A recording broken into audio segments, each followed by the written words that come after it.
Hello guys, कैसे हो आप सब। मैं हूं अमरदीप द्विवेदी और आप देख रहे हैं मुझे दुबई से। गाइस, अभी जो कुछ दुबई में हो रहा है ना, दुबई की जितनी भी ऑनगोइंग सिचुएशन है वो आपको इंडिया के न्यूज़ चैनल्स पर मिल रही होगी, लेकिन मैं एक्चुअली खुद दुबई में हूं अपनी फैमिली के साथ में, तो मैं आपको रियल सिचुएशन के बारे में ज़रूर बताना चाह रहा था। क्योंकि यार मैंने इंडिया के न्यूज़ चैनल्स बहुत सारे देखे जिसमें दुबई के बारे में भी बहुत ज़्यादा पैनिक क्रिएट कर रहे हैं वो लोग, लेकिन हकीकत ना उससे काफ़ी दूर है। आप देख सकते हैं हम लोग यहाँ सुरक्षित अपने परिवार के साथ आराम से बैठे हुए हैं और अभी रात का समय है और हम लोग शॉपिंग भी कर रहे हैं। आज ही मैं ऑफिस से वापस आया, सब लोग ऑफिस गए थे अपने काम पे। अभी फ़िलहाल जो सिचुएशन है उसके हिसाब से स्कूल जो है यहाँ पे पोस्टपोन कर दिए गए, क्योंकि आपको मालूम होगा कि ईरान की तरफ से जो है यूएई के ऊपर भी हमले हुए हैं। लेकिन ये देश इतना ज़्यादा सुरक्षित है कि यहाँ जितने भी, आपको मालूम है कि दुबई के ऊपर लगभग पूरे यूएई को अगर हम देखें ना तो 800 से ज़्यादा ड्रोन्स जो है ईरान की तरफ से यहाँ आए थे और करीब 200 मिसाइलें मारी गई थी। तो ऐसी सिचुएशन थी दुबई के अंदर और पूरे यूएई के अंदर। लेकिन यहाँ का जो डिफेंस सिस्टम था उसने सब पूरा एकदम सब कुछ नीट एंड क्लीन रखा। लेकिन क्या है ना कि अभी जैसे डिफेंस सिस्टम जब काम करता है ना तो ऊपर हवा में आपको मालूम है कि एक हज़ार ड्रोन्स और मिसाइलें जब ऊपर हवा में आएंगी और उनको डिफेंस सिस्टम जब मारता है ना तो वो हवा में ही पूरा ऊपर ब्रेक हो जाती है। तो उससे क्या होता है, उसका जो डेब्रिस होता है ना, जो कचरा होता है ना उन मिसाइलों का, वो सब नीचे गिरता है। तो नीचे अगर किसी रिहायशी इलाके में गिरता है ना तो उससे थोड़ा डैमेज भी होता है और कहीं कहीं यहाँ पर आग लगने की भी सिचुएशन देखी गई है ऐसी।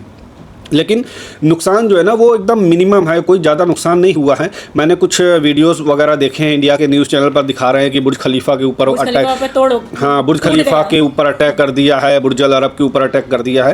अटैक नहीं हुआ है वो, फिर मैं आपसे कहूँगा कि जो ड्रोन्स मारे गए थे ना, हो सकता है वो पॉइंट करके मारे गए हों, लेकिन वो सब रास्ते में ही उनको गिरा दिया गया है। कुछ डेब्रिस है जो बुर्ज अल अरब के पास में गिरा है जिससे उसको कुछ नुकसान हुआ है, लेकिन ऐसा नहीं है कि उसके ऊपर गिरा है या कोई बहुत बड़ा नुकसान हुआ है। सिचुएशन यहाँ बिल्कुल नॉर्मल है, सभी लोग अपने काम पे जा रहे हैं। अभी 2 दिन पहले ना सिचुएशन थोड़ा यहाँ पे पैनिक क्यों हो गई थी, उसका सबसे बड़ा रीज़न है कि यहाँ पे जो फ्लाइट्स है ना, एयर स्पेस पूरा बंद हो गया था। तो आपको मालूम है कि यूएई का दुबई शहर जो है ना वो बहुत बड़ा टूरिस्ट हब है और बहुत सारी कनेक्टिंग फ़्लाइट्स भी यहाँ से जाती है, चाहे वो यूएसए की हो, यूके की हो। तो इसकी वजह से पैसेंजर्स यहाँ पर जब एयर स्पेस बंद हुआ ना तो पैसेंजर यहाँ एयरपोर्ट के ऊपर बहुत सारे स्टक हो गए, बिल्कुल रुक गए। उनकी वजह से पैनिक बहुत क्रिएट हो गया, क्योंकि वो सब यहाँ दुबई में रेगुलर रहते नहीं, उनको यहाँ की सिचुएशन के बारे में नहीं मालूम है। हम लोग यहाँ के रेजिडेंट्स हैं तो हमको मालूम है कि दुबई और यूएई की गवर्नमेंट कितनी अच्छी है और ऐसी सिचुएशन में वो कितना साथ देती है अपने यहाँ रह रहे लोगों को।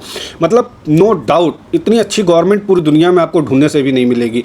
बहुत ही आराम से जितने लोग यहाँ टूरिस्ट फंसे हुए थे सबको खाना फ्री, रहना फ्री, कहीं आना जाना हो वो फ्री, मतलब हर तरीके की सुविधा, यहाँ तक कि उनके वीज़े भी 1-1 महीने के लिए फ्री एक्सटेंड कर दिए गए थे ताकि किसी टूरिस्ट को कोई प्रॉब्लम नहीं हो। सब यहाँ बिल्कुल सुकून से रह रहे थे।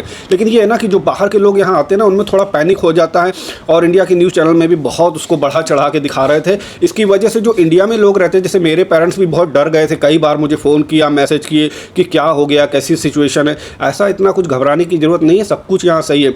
2 दिन पहले अभी हम लोगों ने थोड़ा यहाँ राशन भी अपना 1 महीने का करीब राशन लेके रख लिया था, ताकि अगर आपको मालूम है कि ईरान की तरफ से अभी जो हमरोज करके जो एरिया है ना वहाँ पे ब्लॉकेज हो गया है, तो उसकी वजह से शिप्स वगैरह प्रॉपर्ली नहीं आ पा रहे हैं। तो क्या है, अब आपको मालूम है खाने पीने की सारी चीज़ें यहाँ बाहर से ही आती है, तो उसकी वजह से क्या है ना कि थोड़ा राशन लेके रखना ज़रूरी था। क्योंकि देखो मैं रह रहा हूँ यहाँ फैमिली के साथ, आप अगर सिंगल बैचलर रह रहे हैं तो हर चीज़ मैनेज कर सकते हैं, फैमिली के साथ रहना हर कुछ आगे पीछे सोचना पड़ता है।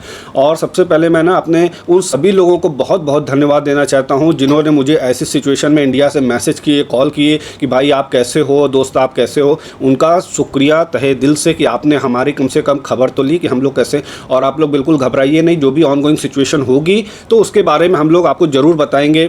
और इंडिया की गवर्नमेंट भी बहुत हेल्पफुल है। अभी यहाँ से जो है कई फ़्लाइट्स जो है आज की तारीख में कई फ़्लाइट्स यहाँ से इंडिया गई हैं, जो लोग टूरिस्ट फंसे हुए थे। तो इंडिया की गवर्नमेंट और दुबई की गवर्नमेंट ने मिल के मतलब ऐसी योजना बनाई कि वो सारे लोग जो है आराम से यहाँ धीरे धीरे करके जा रहे हैं। उसमें बहुत सारे, आपको मालूम है दुबई यार टूरिस्ट हब है, यहाँ इंडिया से बड़े बड़े सेलिब्रिटीज़ हर तरीके का लोग यहाँ आते जाते ही रहते हैं।